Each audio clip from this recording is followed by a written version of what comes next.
The Shining, 1980, directed by Stanley Kubrick and starring Jack Nicholson. This psychological horror film is based on the Stephen King novel of the same name.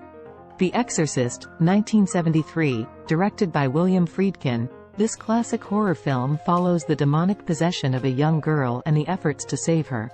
Psycho, 1960, directed by Alfred Hitchcock. This psychological horror film follows the story of a young woman who is murdered at a motel, and the ensuing investigation. The Silence of the Lambs, 1991, directed by Jonathan Demme and starring Anthony Hopkins and Jodie Foster. This horror thriller follows the hunt for a serial killer.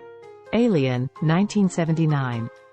Directed by Ridley Scott, this science fiction horror film follows the crew of a spacecraft who encounter a deadly extraterrestrial creature. The Texas Chainsaw Massacre, 1974, directed by Tobe Hooper. This slasher film follows a group of friends who are hunted down by a family of cannibals. Halloween, 1978, directed by John Carpenter. This slasher film follows the story of a serial killer who returns to his hometown to stalk and kill teenagers.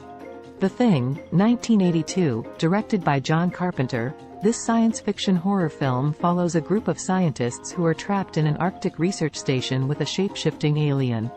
A Nightmare on Elm Street, 1984, directed by Wes Craven. This slasher film follows a group of teenagers who are terrorized by a vengeful spirit who can enter their dreams. Jaws, 1975, directed by Steven Spielberg. This horror thriller follows the story of a giant great white shark that terrorizes a beach town.